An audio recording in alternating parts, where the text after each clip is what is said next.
Good morning students. बच्चों, आज हम पढ़ेंगे पार्ट 6 जो कि है क्रिया आपके हिंदी व्याकरण में। ठीक है, तो चलिए शुरू करते हैं। तो बच्चों, सबसे पहले हम देखेंगे ये वाले शब्द जो आपके कोष्टक क में दिए गए हैं। ठीक है, तो सबसे पहले है जो शब्द है वो कहता है शुभम फल खाता है।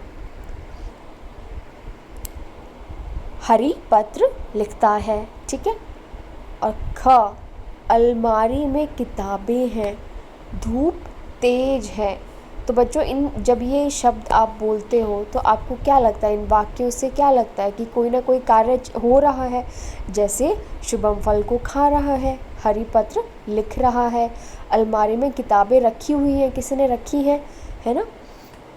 धूप तेज़ है, तो कैसी धूप है, तेज़ धूप है ना। तो जैसे बच्चों खाता है क्रिया है, क्योंकि इसमें खाने के कार्य का पता चलता है कि वो खाने के काम को कर रहा है। लिखता है में क्रिया में इसमें लिखने के कार्य, लिखने का कार्य जो वो कर रहा है उसका पता लगता है क्रिया है, क्योंकि इसमें किताबों के अलमारी में होने का पता लगता है।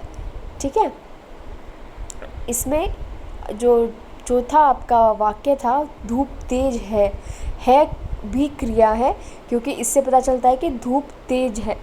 अगर हम बोलें सिर्फ धूप तेज तो क्या ये वाक्य बना? नहीं बना, क्योंकि आपको कुछ समझ नहीं आएगा कि इस वाक्य में जो लेखक है वो क्या कहना चाहता है कि धूप तेज क्या है। जब धूप तेज है तो वो पूर्ण एक वाक्य बन जाता है, जिससे पता लगता है कि धूप तेज है। तो है भी एक क्रिया है यहाँ पर। ठीक है बच्चों, तो अब सबसे पहले क्रिया की परिभाषा क्या होती है बच्चों। जिन शब्दों में किसी कार्य के करने या होने का बोध हो उन्हें क्रिया कहते हैं। कोई ना कोई कार्य या तो कर रहा है कोई या हो रहा है। ठीक है, उन जिन वाक्यों से पता चले उनकी कार्य करने या होने का बोध हो उसे हम क्या कहते हैं? क्रिया। जैसे पढ़ना, या पढ़ रहे हैं या पढ़ चुके हैं, कोई कार्य कर रहे हैं। खाना, खा रहे हैं, खा चुके हैं। लिखना, आप लिख रहे हैं, वो भी एक कार्य, आप कोई ना कोई कार्य कर रहे हैं। ठीक है, सबसे इम्पॉर्टेंट बात इसमें है कि बिना क्रिया के वाक्य नहीं बनता। अगर आप क्रिया नहीं लगाओगे वाक्य में तो वाक्य अधूरा रह जाएगा, वो पूर्ण नहीं होगा और उसका कोई मतलब नहीं होगा। हिंदी में क्रिया वाक्य के अंत में आती है। जो क्रिया है मतलब जब आप वाक्य को बनाते हैं तो उसमें जो क्रिया है वो अंत में आती है हिंदी में, क्योंकि उसमें आपको बताया जाता है कि कौन सा कार्य कब हो रहा है, कौन कर रहा है। तो उस जो क्रिया है आखिर में जो शब्द आप यूज़ करते हैं क्रिया के लिए, उन शब्दों से पता चलता है कि कार्य हो रहा है। अब जो क्रिया है वो बदलती रहती है, किसके अनुसार? लिंग के अनुसार व वचन के अनुसार। लिंग हमने पाठ में किया था, स्त्रीलिंग पुल्लिंग। वचन क्या होते हैं? एक वचन बहुवचन, है ना। तो उसके अनुसार जैसा वाक्य है उसी के अनुसार क्रिया का जो प्रयोग है वो होगा। कैसे? देखिए, लिंग के अनुसार क्रिया कैसे बदलती है। जैसे अगर आप कहते हैं कि बालक पढ़ता है, बालक यहाँ क्या है? एक पुल्लिंग शब्द है ना। तो क्या आएगी क्रिया? वो क्या पढ़ रहा है, तो उसको कहेंगे हम पढ़ता है। बालिका किताब पढ़ती है। अब इसमें जो शब्द है बालिका, ये कौन सा शब्द है? ये है एक स्त्रीलिंग शब्द। तो स्त्रीलिंग शब्द का जब हम वाक्य में प्रयोग कर रहे हैं तो हम कहेंगे बालिका किताब पढ़ती है, ना कि पढ़ता है। ठीक है, तो यहाँ पर हमने देखा कि लिंग के हिसाब से जैसे ही लिंग चेंज होता है उसी हिसाब से क्रिया में भी परिवर्तन आ जाता है। एक और वाक्य हम देखेंगे, धोबी कपड़े धोता है। धोबी क्या है? पुल्लिंग। कपड़े, उसके साथ क्रिया क्या इस्तेमाल की गई?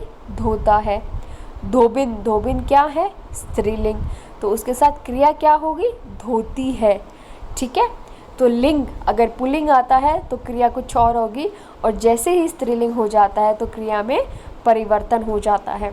ठीक है, तो लिंग के अनुसार क्रिया भी चेंज होती है और परिवर्तन उसमें आता है। ठीक है, दूसरा है वचन के अनुसार क्रिया में। वचन कौन से हमने किए थे? एक वचन व बहुवचन। ठीक है, तो अब जैसे हम इसमें देखते हैं, लड़का गेंद खेलता है। लड़का क्या है, एक लड़का खेल रहा है तो एक वचन हुआ। खेलता है क्रिया कर रहा है, वो खेल रहा है, खेलने का काम कर रहा है वो, है ना। इसी तरह उसके सामने लड़के गेंद खेलते हैं। लड़के क्या हुआ, दो लड़के हैं तो लड़के बहुवचन हुआ। तो बहुवचन हुआ तो उसके हिसाब से क्रिया भी बहुवचन में आएगी। तो लड़के के साथ खेलते हैं, लड़के गेंद खेलते हैं, ऐसे करके वाक्य में परिवर्तन हो जाएगा वचन के हिसाब से। एक और देखते हैं, टोपी सुंदर है। तो एक ही टोपी की बात हो रही है यहाँ, यानी कि एक वचन है, तो टोपी सुंदर है। इसके सामने जो वाक्य है, टोपियाँ सुंदर हैं, तो यहाँ टोपियाँ क्या है, खूब सारी टोपियाँ हैं, 3 टोपियाँ हैं, तो बहुवचन है टोपियाँ यहाँ पर। तो टोपियाँ सुंदर हैं। यहाँ अंत में जो क्रिया का इस्तेमाल हुआ है वो चेंज हो गया है। किस आधार पे इसको चेंज किया गया है, वचन के आधार पर क्रिया का में परिवर्तन आता है। ठीक है। अब क्रिया के कितने भेद होते हैं, क्रिया के बच्चों होते हैं 2 भेद, सकर्मक क्रिया व अकर्मक क्रिया। तो इनको अभी हम डिटेल में पढ़ते हैं। सबसे पहले सकर्मक क्रिया। तो राम फल खाता है, हरि पत्र लिखता है। तो पहले वाक्य में खाता क्रिया का प्रभाव फल पर पड़ रहा है। किसको खा रहा है, वो फल को खा रहा है ना। खाने का जो असर है वो किस पर पड़ रहा है, फल पे, कि वो खा रहा है तो वो फल खत्म हो रहा है। ठीक है। तो फल यहाँ पर क्या है, कर्म है। हरि पत्र लिखता है, तो क्या लिखता है, हरि पत्र लिखता है। तो जो लिखता है क्रिया है उसका प्रभाव किस पर पड़ रहा है, पत्र पर। तो पत्र यहाँ पर क्या है, कर्म है। ठीक है। तो अब इसकी परिभाषा क्या होती है वो देखते हैं। जब क्रिया का प्रभाव फल कर्म पर पड़ता है, जब कोई भी क्रिया, कोई भी काम अगर हम कर रहे हैं उसका प्रभाव किस पर पड़ता है, कर्म पर, कि वो क्या कार्य कर रहा है, खाने का, है ना। खाने का, किसको खाने का, फल को खाने का। लिखने का, किसको लिखने का, पत्र को लिखने का। तो हरि ने पत्र लिखा। सकर्मक का अर्थ है कर्म के साथ जो कार्य हो, कर्म के साथ जो उसमें कार्य हो और उसमें इस्तेमाल किया गया हो। ठीक है। वैसे ही दूसरा जो भेद है उसका अकर्मक क्रिया। अकर्मक क्रिया में क्या है, राजू नहाता है। राजू यहाँ पर नहा रहा है, लड़की हंसती है। ठीक है। तो राजू नहाता है व लड़की हंसती है, इन वाक्यों में कर्म नहीं है ना। सीधा सीधा राजू नहा रहा है, क्या क्रिया कर रहा है, राजू नहा रहा है। लड़की हंसती है, क्या क्रिया कर रही है, हंसने का काम। तो क्रिया का फल कर्ता पर पड़ता है, जो कार्य कर रहा है। कर्ता कौन होता है, जो कार्य कर रहा है वो होता है कर्ता। ठीक है।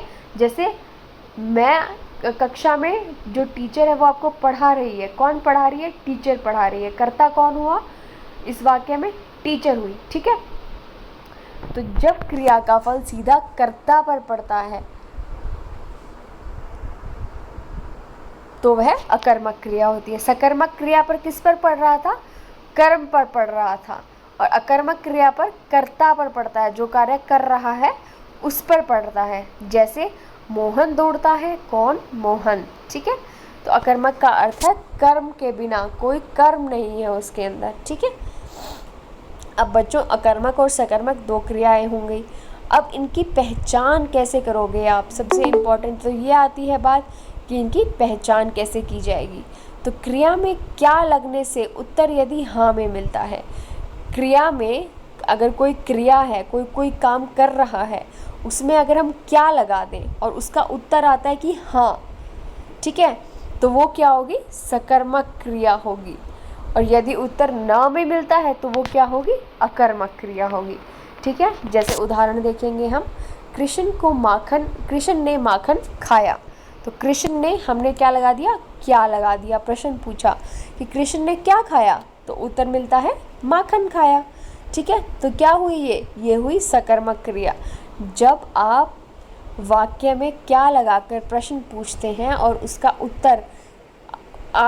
उत्तर मिल सकता है आपको वाक्य से, और हाँ में मिल सकता है कि कृष्ण ने क्या किया, माखन खाया। तो उत्तर हमें मिल गया इस वाक्य का। तो ये हुई सकर्मक क्रिया। सीता सोती है, तो इसका जब इसमें हम क्या लगाकर प्रश्न पूछेंगे, सीता क्या सोती है, तो उत्तर है नहीं, है ना। क्या सोती है, क्या सोना मतलब सोना तो सोना होता है। क्या इसका उत्तर हम दे सकते हैं, नहीं दे सकते हैं। तो ये क्या होगी, अकर्मक क्रिया होगी। ठीक है, तो यहाँ पर कुछ आपको शब्द दिए गए हैं जो आपने जोर जोर से पढ़ने हैं, अकर्मक क्रिया के व सकर्मक क्रिया के। जैसे पढ़ना, काटना, देना, खाना, दौड़ना। अकर्मक में दौड़ना, रोना, जागना, बैठना, उड़ना। तो ये सब आपने जोर जोर से पढ़ने हैं। ठीक है, अब पाठ में बच्चों मुख्य रूप से 3 प्रश्न बनते हैं, 4 प्रश्न हो गए। तो इसमें सबसे पहले बनता है क्रिया किसे कहते हैं। तो जिन शब्दों से किसी कार्य के करने या होने का, या तो कोई उस कार्य को कर रहा हो या वो कार्य हो रहा हो, उसका पता चलता है तो हम उसे क्रिया कहते हैं। जैसे पढ़ना, खाना, लिखना आदि। तो क्रिया के कितने भेद होते हैं, क्रिया के अभी हमने पढ़ा 2 भेद होते हैं, सकर्मक क्रिया व अकर्मक क्रिया। तो सकर्मक क्रिया कैसे कहते हैं, जब क्रिया का प्रभाव फल कर्म पर पड़ता है तो वह सकर्मक क्रिया होती है। जैसे हरि ने पत्र लिखा, क्या लिखा, पत्र लिखा। ठीक है, अकर्मक क्रिया क्या होती है, जब क्रिया का फल सीधा कर्ता पर पड़ता है।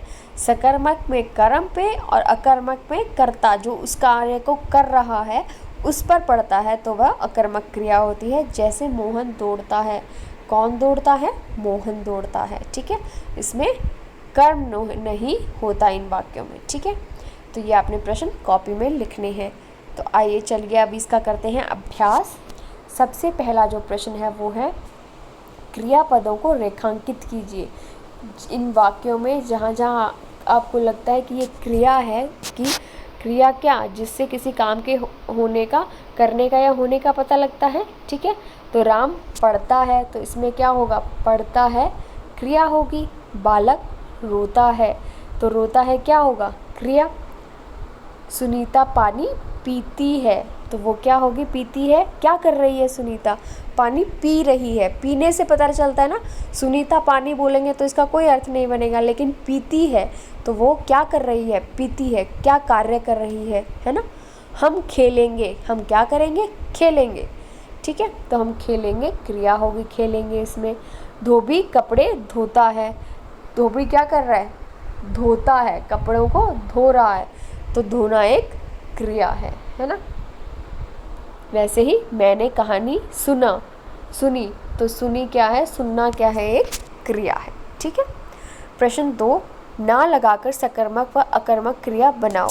आपने जो ये वर्ड दिए गए हैं यहाँ पर, इसमें ना लगाकर सकर्मक व अकर्मक क्रिया बनानी है। जैसे धो से धोना, खा से खाना, पढ़ से पढ़ना, पी से पीना, दे से देना, ले से लेना, सुन से सुनना, सो से सोना, घूम से घूमना, गुर्रा से गुर्राना, खुल से खुलना, बैठ से बैठना, दौड़ से दौड़ना, उठ से उठना। ठीक है, ना लगाकर हमने सकर्मक व अकर्मक क्रियाएं बनाई। ठीक है, अब प्रश्न 3 है, उदाहरण के अनुसार क्रिया के रूप को लिखो।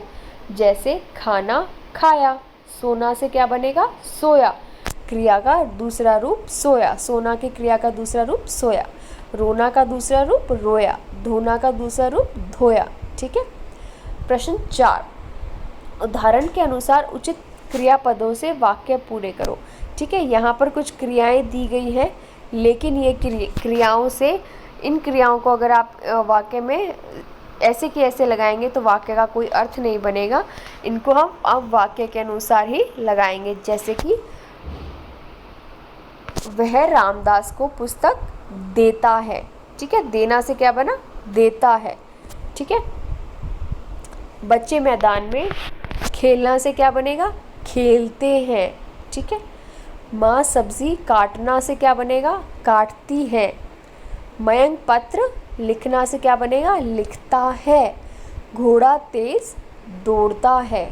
ठीक है, इन क्रियाओं से आपने वाक्य में क्रिया का सही रूप का प्रयोग किया। ठीक है, जो आपका प्रश्न 5 है वो कहता है वाक्य पढ़कर क्रिया को उचित शीर्षक तक पहुंचाना है।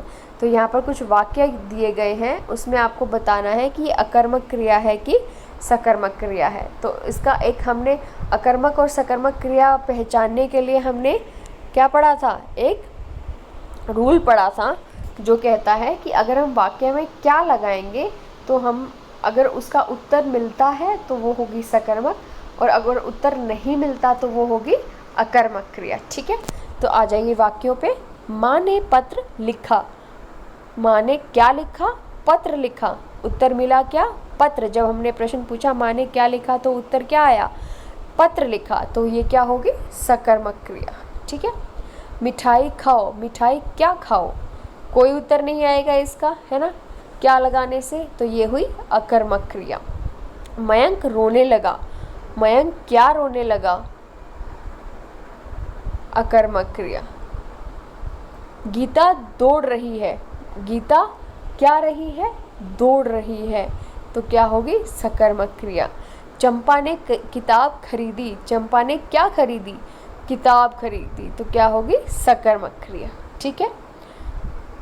अगर आप जब प्रश्न में जब वाक्य में क्या लगाकर प्रश्न पूछेंगे कि अगर उत्तर मिलता है तो सकर्मक, अगर उत्तर नहीं मिलता तो अकर्मक क्रिया। ठीक है। एक और जो प्रश्न है वो है नीचे लिखे वाक्यों में कर्ता क्रिया अलग अलग करके बताओ कि कर्ता कौन, जो काम को कर रहा है, क्रिया क्या, जो काम हो रहा है। ठीक है। तो ये मैंने आपको उत्तर लिख के दिए, लेकिन आप खुद इसको पढ़कर और फिर अलग अलग करेंगे कर्ता को और क्रिया को। ठीक है बच्चों, तो ये था आज का आपका पाठ। ठीक है, आगे हम नेक्स्ट क्लास में करेंगे। Thank you.